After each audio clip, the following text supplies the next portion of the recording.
Yo guys, what's up? James here with JDC Auto. We're back on a, well, not back on, I guess, on a 95 Toyota today. This model is going to be the Avalon XL. Issue with the vehicle is complaints of fuel smell, and I've already kind of started to take something apart, but wanted to kind of catch up and we're going to record this because why not? You know, maybe it's going to help one of you guys out there. So as you look straight down, you can see where the fuel rail is. You can see it's all wet in there. So kind of after a small diagnosis and just looking, I can see fuel is leaking from the O-rings, the injector O-rings. So we're going to go ahead and be pulling the injector for the fuel rail up. I have to take off the intake because the one fuel rail does run through the back here. Right here you can see where that little clip is. That's also the fuel rail, and appears to be, actually doesn't appear to be leaking in the back one at all. It's just the front one. So yeah, front one's leaking, which is a little bit easier to get to, but there is a hard connection here.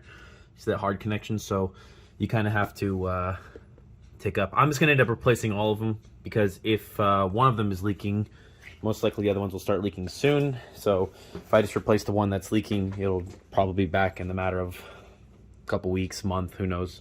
But let's go and get this taken care of. I've already gotten the parts from Toyota. Excuse my shop, guys. I just moved back into the shop, so it's a little messy now, still organizing. But I'm going and got the O-rings from O'Reilly. This is the part number for that. These are the ones that match the VIN, and they're just little black O-rings. So anyways, gonna go ahead and get things started over here. The first thing I did is got the air box out of the way. Move the air box, disconnect the map sensor in the top click, as well as there's a lower hose that sits down here. And all of the hoses in these are so old and brittle from this 95, so you can tell they're cracking and old. I'm trying to not break them, but during the process of taking one off, literally one just split. Didn't even bend, it just split. So, but a lot of these are like that. So taking off that, you can take off this hose. The hose clamps are on these ones just 10 millimeter or Phillips head. Unscrew those, pull them out. From there, you kind of are left with this section right here.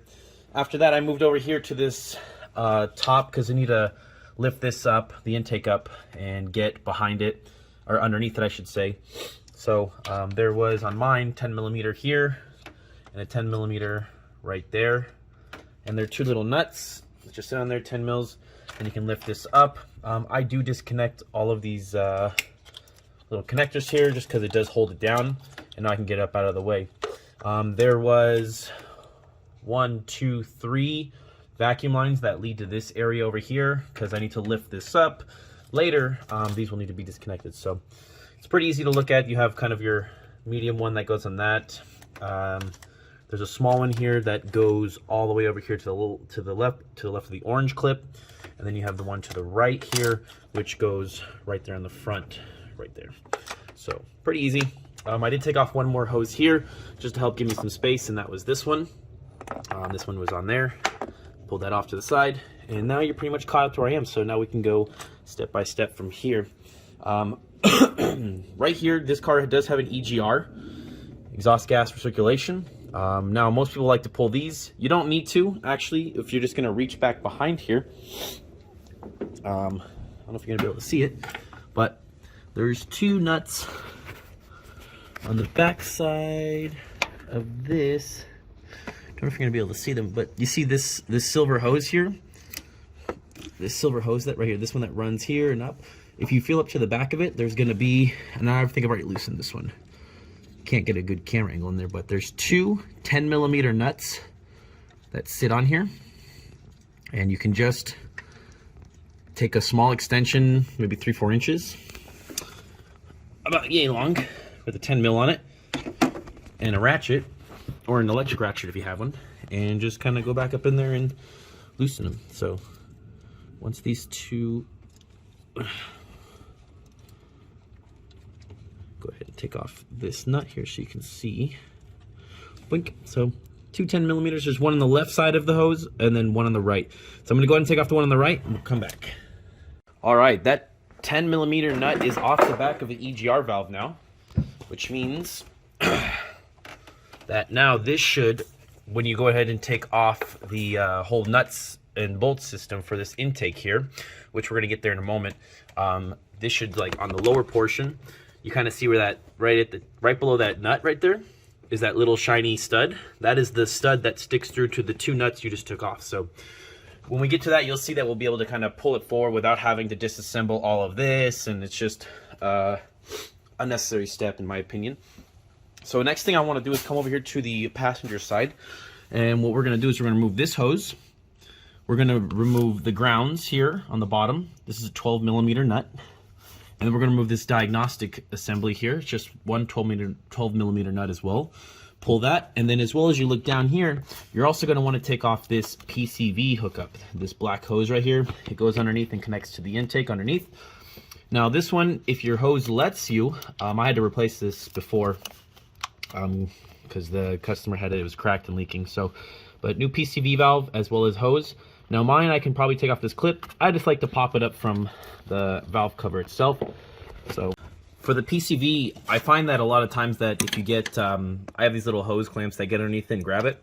You can pull it right up out of the grommet there, and then you have your PCV sitting out, so you're good to go there. So let's go ahead and grab a 12 mil, and then we can start to take off all of these here.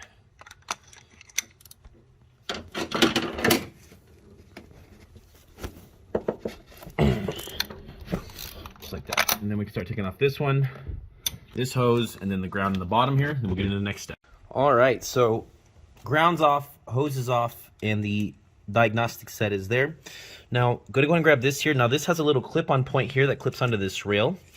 You can go ahead and get that popped off there, and then you should be able to lift this up and kind of lay it out of the way, like so. Now you have a little bit more room here. Yeah, you can see all the fuel in there. Anyway, so now we need to go ahead and get this top intake loosened with all that stuff off. We have, I believe here, it's a 15. And then you should have a Allen head, 2 Allen heads, and I'll get you the size of those, and then another 15 over here, and then we should be able to have lift off. But let me go ahead and get the right sizes for you, and be right back. All right, the Allen heads are 8 millimeter Allen head, and the nuts are gonna be a 14 millimeter nuts. So I'm gonna go ahead and get these all taken out, and then we'll come back for the release of this. All right, now with the 2 Allen 8 millimeter Allens out of the way and the 2 14s, this should be able to lift, which it is now. So now what I'm gonna do is I need 2 hands for this, wish I could show you, but I'm basically gonna lift and kind of maneuver it. And your goal is to kind of lift it up and get it separated from the EGR studs on the bottom from the hose in the back. So I'll show you what it looks like after. You just need to wiggle it and be careful, and just watch all your hoses, you know, because those ones are a little bit older, but the ones I disconnected, we should be fine. We just need to wiggle it and be careful. But I'll get it out now. But as you can see, now it's loose. So we just need to get it off of that EGR hose in the back. All right, so on your car, it might be a little different. Mine, so I noticed there's a stud here, and I remember I've worked on some of these cars before. Sometimes there's a little bracket you need to take off here that's kind of holding the back of this intake.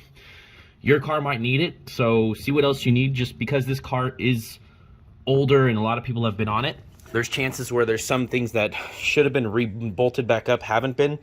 So mine wasn't. But now that I have it off, I do have access underneath here now. I have this lifted up. You got to get it off the studs here, and I also have the EGR off the back there. But now I have full access to these 10 mil nuts that are underneath here by the fuel rail. There's one here, one down there, one here, and of course one over there. And once we pull those 4, we should be able to lift up the fuel rail. On some of your models, I also noticed that right here, there's a little bracket down here. You can kind of see underneath. So you have this plastic kind of 3-way little deal here. Directly underneath it, there's a nut. Well, I guess there's supposed to be a bolt there. Sorry, not a nut. There's supposed to be a bolt there that holds the fuel rail down, kind of like a hard line you'll see. So that needs to be taken out. Mine is missing. So yeah, we will, obviously you may need to take that off to get you that extra bit of space. But I'm gonna go ahead and take off these 4 10 mils on the fuel rail and disconnect all of the fuel rail connectors here, which actually we may not need to do, but I'm gonna do it because I'm gonna take off all of those. So there's a button on the back side here. You can see it there. Push that in. Focus. Yep. Push it in. squeeze it, and then you should be able to just wiggle it and pop it out. Push that little connector down, push down, and it will release the latch, and you should be good to take it off. But anyways, I'm gonna get all those off and we'll come back. Alrighty guys, kind of help out if you guys want to grab a bungee cable and get it tied up somewhere and kind of have this lifted up, kind of keeps it out of your way while you work. Got all the 10 millimeters off of the fuel rail, which there's 4 of them, and disconnected all of the fuel injector connectors here, so they're all off and ready to go here. So now what I should be able to do is just to take up the fuel rail, and you should be able just to lift, and it should pop out. Doink. And then there is some fuel coming out, don't worry about it. The car's been sitting for a bit, it's gonna have a little bit of fuel. But yeah, now let's get the front ones here, just lift these up. Doink. And I really recommend doink. There we go. Now we have all the fuel rail out, and you have the injectors, and we're going to be pulling these injectors out. And yep, all 3 of those out. So now the whole fuel rail is up and out of the way. We should be able to go through, and you should just be able to kind of,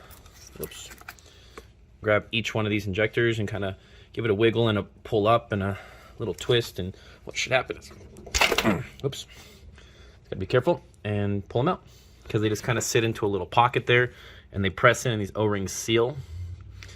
And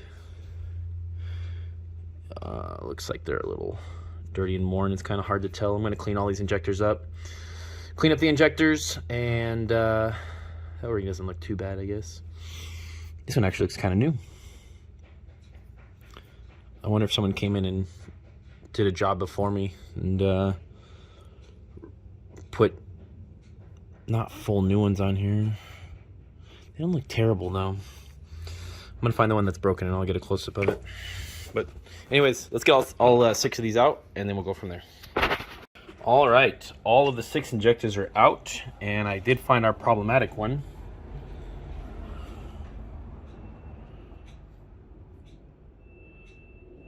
Looks like it or got cut or blown out or something. Looks like it kind of just ripped and broke out. Weird. Anyways, we're gonna go ahead and replace all these with the Toyota ones. I'm gonna get brake clean. I'm gonna clean up all of the injector, really nice and clean. I'm also gonna go in and clean up all of where the injectors sit into. As you can kind of see, it's kind of goopy and gross in a lot of them, so we're gonna go ahead and get in there and clean those out, as well as I'm gonna try to clean out the inside of the fuel rails where they go into here to the bottom as well. So I'm gonna use some nice shop towels and some brake clean and get it all nice and polished. Alrighty. All 6 injectors cleaned up, brake cleaned, good to go. New O-rings are on. The upper and lower grommets also on, all cleaned up and ready to go. Here's the old ones. There's the broken one that blew out for whatever reason. And he's had one of these injectors replaced. It's, you can tell, so it's like gold, gold, gold, and then there's a silver one, and then another gold one. So looks like this one was replaced. Got all this cleaned up in here as well. Got all of the holes wiped out. The outside area I'm going to clean up after, just because I want to blow and wipe anything into the intake and into the injector holes. But the actual holes where they go, I've wiped them up all the way down there and inside where they sit. So doesn't look crazy clean, but it's a lot cleaner than it was.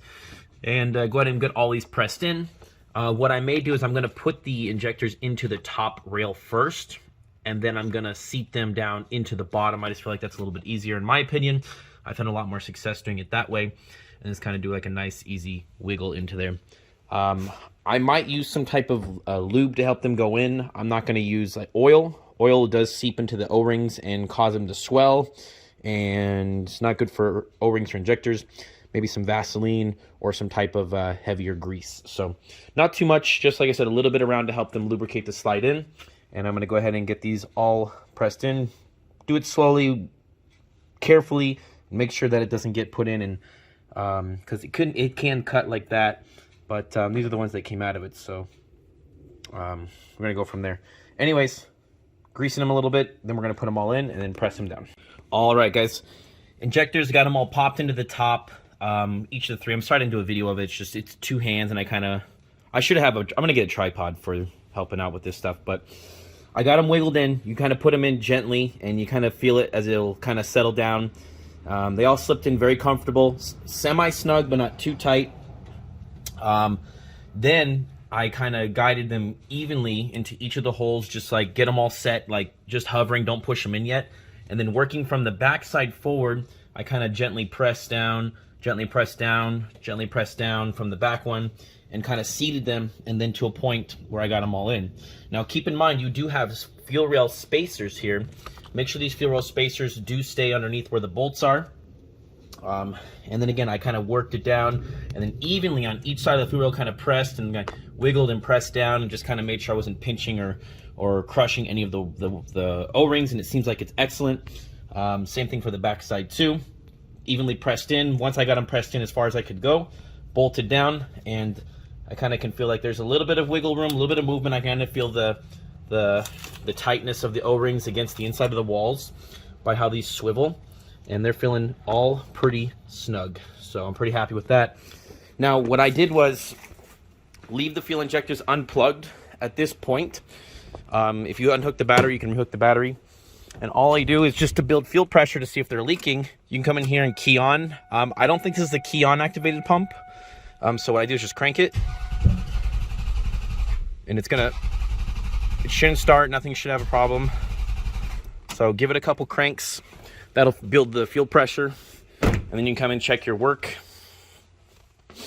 Now what I'm looking at, because I haven't had a chance to blow out the bottom yet, I'm looking really close at the tops and the bottoms of the fuel injectors, just to see if I see any leaks. And so far, actually on the injectors themselves, I don't see anything. I do see a little moisture on this one here, but I think that's just from when I installed it, I had something wet or something like that. But other than that, none of them appear to be leaking or seeping. I'm really gonna know once I go ahead and clean out this bottom area. What I'm gonna do is probably put something in here to plug these, and then I'm gonna spray some compressed air, brake clean, get it as clean as possible and dry, and give it one more crank to be sure, and then we'll go from there. All right, now as you can see, everything is super dry in here, cleaned out. Now we can really check to see if we have any fuel leaks here. So I'm gonna go ahead and repeat the process of cranking it one more time. It's kind of cranking it over to make sure we have some, make sure we don't have any fuel leaks.